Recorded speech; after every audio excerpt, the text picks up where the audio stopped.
Scariest echoes. It began as a simple experiment. A recording made inside an abandoned asylum, left running overnight. No one expected anything unusual, until they played it back. At first, all they heard was silence. Then, beneath the static, something else. A whisper. A voice, calling a name that didn't belong to anyone in the room. Those who listened said the sound followed them. Through their homes. Through their dreams.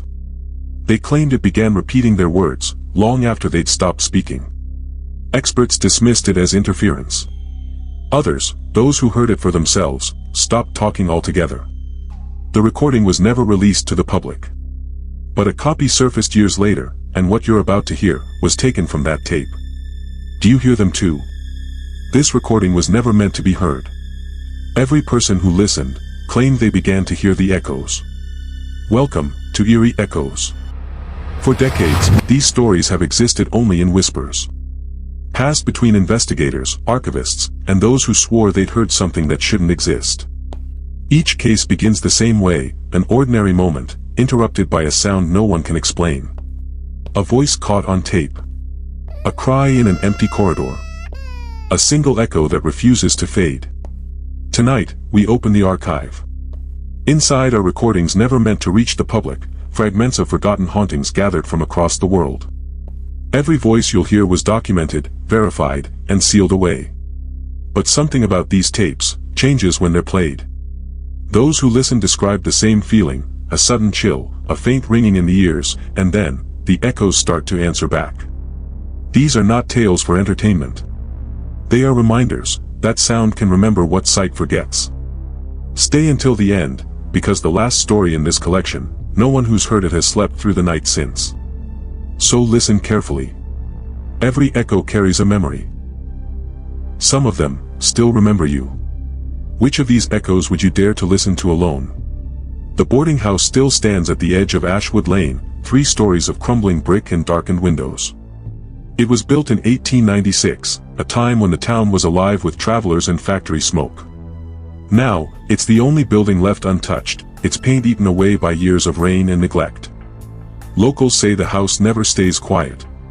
Even when it's empty, you can hear the boards shifting, as if the walls remember footsteps. At exactly 3:12 a.m., a soft sound fills the corridor. Not wind. Not plumbing. It's faint, but human, the sound of someone crying behind a locked door. The owner swears the room is vacant. Yet every night, the same sound returns, the same hour, the same pitch of grief. In the autumn of 2014, a traveler named Michael Lorne arrived in Ashwood on business. Every nearby hotel was booked, so the owner offered him a single night in room 217, the room no one wanted. He laughed at the stories. He said ghosts were for television, not real life. He unpacked, locked the door, and sat by the window with a cup of coffee. That's when he first noticed it, a soft thud behind the wall. Then another. Then a voice, low and distant, as though 2 people were speaking just beyond the plaster. But there were no rooms next to his. Room 217 was at the end of the hall, bordered only by cold brick. Michael placed his ear against the wall. He could make out words now, they were repeating something. His name. Convinced it was a prank, he placed his phone on the desk and hit record. He wanted proof, a clear sample of the sound. The rest of the night was uneventful. No voices, no movement. He fell asleep just before dawn. In the morning, he listened to the recording. For the first 3 minutes, only static. Then, breathing. Slow. Uneven. Too close to the microphone to be his own. A voice followed, faint, fragile, whispering his full name. He turned off the playback. He checked the locks, the windows, the hall. Everything was still. But from that moment, he couldn't shake the feeling that something inside the room had learned his name. That night, he left the recorder running again. At 3:12 a.m., the crying began, soft at first, then louder, closer, until it sounded like it was coming from inside the room. Michael woke suddenly. The air felt heavy, the kind of stillness that presses against your skin. He reached for the lamp. The bulb flickered once, revealing a figure sitting at the end of the bed. He thought it was his reflection in the mirror opposite him. But the figure moved before he did. It leaned forward, hands clasped, lips moving. He listened. The voice was identical to his own. The words repeated, quietly at first, then louder, until he could make them out. "I remember how you died." He tried to stand, but his body wouldn't respond. The figure tilted its head, and in that instant he realized, it wasn't a reflection. It was a recording, playing back something that hadn't happened yet. When the owner found him the next morning, the lamp was still on, the recorder still spinning. The bed looked slept in, but the room was empty. Police found the recorder on the desk. It contained 8 hours of audio. The first 6, silence. Then, just after 3:12 a.m., the microphone captured breathing, a chair moving, and a single phrase spoken in Michael Lorne's voice. "I remember how you died." No trace of him was ever found. But guests who stay near room 217 claim that, some nights, they still hear the sound of someone rewinding a tape. Over and over. As if the room is trying to replay its memory until someone finally listens. The boarding house has been empty since that night. Yet the electricity bill shows one outlet remains in use. Would you spend a night in that room, for $10,000? In the winter of 2003, a late-night radio program called Whispers After Midnight aired from a small-town station in northern Illinois. The show was simple, an open phone line for stories of the unexplained. Listeners would call in with tales of strange lights, haunted houses, or loved ones visiting in dreams. Its host, Daniel Cross, had spent 12 years behind that microphone. Calm, measured, skeptical, he'd heard every kind of ghost story imaginable. But on December 2nd, during his final broadcast of the year, a call came through that would never be logged, and never be traced. "Am I on air?" "Yes, you're live." "What's your name, and where are you calling from?" "My name is Leah." I don't remember where I'm calling from." At first, Daniel thought it was a prank. But something in her tone froze him. She sounded lost, not frightened, just misplaced. "I used to listen to your show. Every night. Back when it was called Midnight Lines. Do you remember me?" Daniel's show had never used that name. Not once. It hadn't existed before 2003. "When did you listen, Leah?" "In 1997, before I died." The producers cut the line immediately, assuming a prank. But Daniel didn't move. He kept staring at the board, the call light still glowing. The line was still open. The next night, she called again. The same voice. The same number. He began tracing it, expecting to find a rural payphone or a long-distance relay. But when the engineer ran the signal path, it wasn't coming from any known exchange. The frequency was off-band, broadcasting from the station's old transmitter, one that had been shut down 5 years earlier. Every night after midnight, for 7 nights, Leah called. Sometimes she laughed. Sometimes she cried. But always, she spoke about things she couldn't possibly know. She described events Daniel had never mentioned on air, his father's heart attack, his mother's funeral, the exact and played that day. "You left before I could say goodbye, Daniel." Her words matched a phrase written in a letter Daniel's mother had left behind, a letter that had never been made public. He stopped taking calls. He stopped speaking between breaks.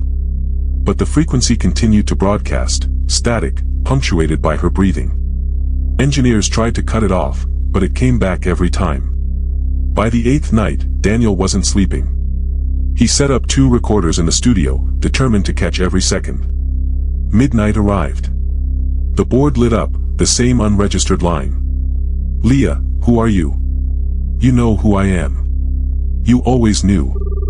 For the first time, Daniel didn't hear fear in her voice. He heard familiarity. "You're not Leah." "No. Not anymore." Audio analysts later confirmed something impossible. As the voice continued, Daniel's own waveform appeared beneath hers, as though they were sharing the same breath. "I missed your voice. Mom." The line went dead. The tape kept rolling for 12 more minutes. All it captured was static, and at the end, a whisper so faint it nearly blended with the noise. "You shouldn't have answered." The following morning, Daniel Cross didn't arrive for work. His car remained in the lot. His coat still hung by the studio door. The station called police. They found the studio dark. The microphone was on, the red light glowing. And from the speakers, a faint signal playing on a loop, a woman's voice repeating his name. The FCC traced the signal to the station's old broadcast tower, 10 miles away, the same one that had been decommissioned in 1998. Every few years since, the same frequency reappears. Always after midnight. Always with a single word transmitted through static. Daniel. If you could speak to a lost loved one again, would you? In the summer of 2016, 3 hikers, friends since university, set out into the Black Hollow Forest, a dense, untouched stretch of woodland in northern Vermont. The forest was known for its old logging trails and its unnatural silence. For miles, there were no roads, no houses, no cell signal. On their second day, they found something that shouldn't have been there, an antique mirror, standing upright against a tree trunk. The glass was spotless. No dust. No cracks. No sign of age. It looked impossibly out of place, the silver frame glinting beneath the canopy, its surface reflecting the narrow shaft of sunlight filtering through the leaves. They assumed it was an art installation, or a forgotten prop.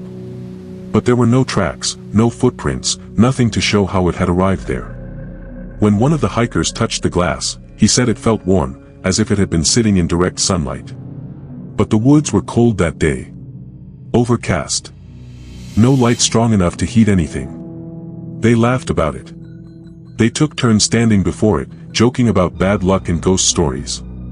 But when they looked back at the photos later that evening, none of them appeared in the reflection. As dusk settled, the forest grew unnaturally still. No birds. No wind. The air felt weighted. They set up camp a few yards from the mirror, half for a joke, half to prove nothing was wrong. Around the fire, they passed a flashlight between them, daring one another to stand before the glass. The first hiker stepped up, laughing. For a moment, his reflection moved with him, then, a half-second delay. Almost imperceptible. But it was there. They blamed the flicker of the firelight. The second hiker stood up, waved, smiled. His reflection smiled back, and didn't stop. He froze. His friends thought he was joking until he backed away, pale, whispering that his reflection had blinked after he'd turned. They tried to laugh it off again, but none of them slept. Every few minutes, someone would hear movement, faint rustling, as though someone else was walking just beyond the circle of firelight. At 2:17 a.m. one of them, Evan, got up to check on the sound. He took the flashlight and walked toward the mirror. The others saw the beam of light move across the clearing, and then stop. The light fell to the ground. Evan was gone. They called his name for an hour. No response. But his reflection remained. Standing in the mirror. Motionless. They could see 3 figures in the reflection, when only 2 stood before it. The mirror's surface began to fog over from the inside, as though something behind the glass was breathing. By dawn, they packed what they could carry and ran. The footage recovered later from their camera shows the mirror glinting faintly behind them, clean, upright, untouched by mud or weather. And for a brief moment before the feed cuts, you can see a figure still standing where they left it. A month later, a search team located their campsite. Only one of the hikers returned to retrieve his belongings. The others refused to go back. He said he wanted closure. To find Evan's remains. To see if the mirror was still there. When he arrived, the forest was silent again. The mirror was still propped against the same tree, unbroken, gleaming as if freshly cleaned. He picked up a rock and smashed it. For a second, everything went quiet. Then the air turned colder. The shards on the ground shimmered, each one reflecting his face, but the reflections weren't still. In the footage recovered from his body camera, the pieces begin to move. Tiny fragments showing hundreds of versions of him, each one turning its head, to look directly at the lens. When rescuers found the campsite, the mirror was gone. Only the fragments remained, perfectly clean, untouched by dirt, arranged in a circle. In each shard, a faint outline of a face that wasn't his. Some hikers claim they've seen it since, the mirror, standing in the same spot, glinting faintly between the trees. Always facing east. always waiting. They say if you look into it long enough, you'll see something looking back. Do you believe mirrors can hold spirits? It begins the same way every time, with laughter. A woman's voice, distant, joyful, as if recorded at a party long ago. Then the laughter fades, replaced by silence, and finally, screams. The tape has no label, no markings. Just a plain black cassette found in an abandoned house outside of Dayton, Ohio. According to those who've handled it, the recording changes each time it's played. At first, it was thought to be a hoax, an elaborate edit using re-recorded audio. But when the first investigator listened, what he heard would set off a chain of events no one could explain. His name was Marcus Hale, a freelance paranormal researcher who documented urban legends for small-town radio stations. He was meticulous, skeptical, and deeply rational. Until the night he pressed play. On that first listen, the tape captured the sound of something breaking, a door, perhaps. And a man's voice shouting for help. Marcus thought nothing of it, until, exactly 24 hours later, a local news report described a fire in that same neighborhood. One person trapped inside. The same voice. The same screams. Marcus couldn't let it go. He played the tape again, recording the output through his computer to analyze it. But the file he saved wasn't the same as what he'd heard. The second playback began with laughter again, but from a different voice. Younger. Male. The background hum changed, now resembling a subway tunnel. Then came the screams. Metallic, echoing. And beneath them, his own voice, faintly calling out a name he didn't recognize. The next day, the city reported a fatal accident at the downtown metro station. One of the victims was the man whose name Marcus had unknowingly spoken. By the third recording, Marcus stopped sleeping. He began cataloging every variation, every timestamp, every word. Each playback would predict a different tragedy. A car crash. A drowning. A house collapse. And always, 24 hours later, it happened.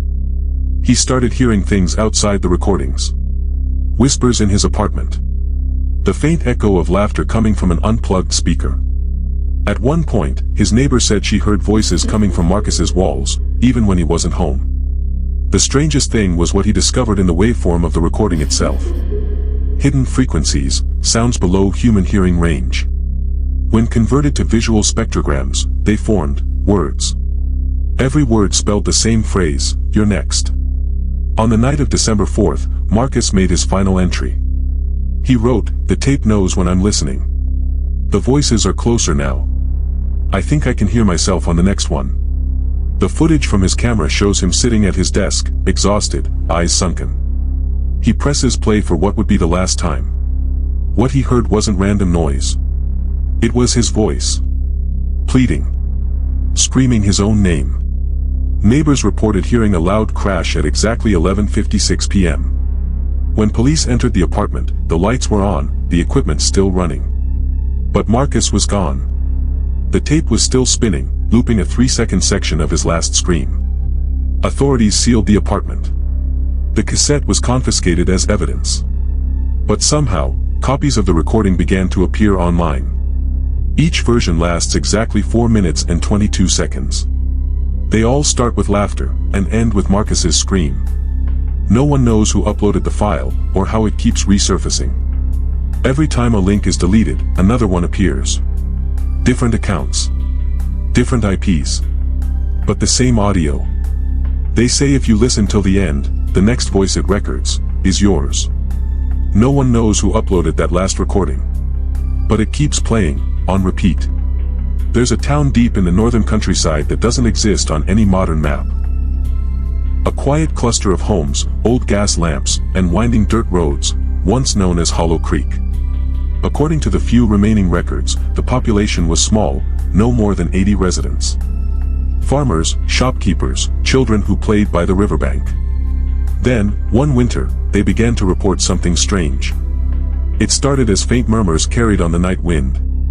At first, the people thought it was wind moving through the hills, until the whispers began saying names. One by one, residents claimed to hear their own names called in the darkness, softly at first, then clearer, closer. Some said it came from the forest. Others, from inside their walls. At precisely 3:12 a.m., every night without fail, the sound would begin again, a chorus of distant voices, repeating, overlapping, whispering the names of everyone still alive in the town. Fear spread quickly. Families stopped leaving their homes after dusk. Some tried to drown the voices with radios, televisions, anything that made noise. But it didn't help. Because soon, the voices began using their devices too. "Helen, come outside."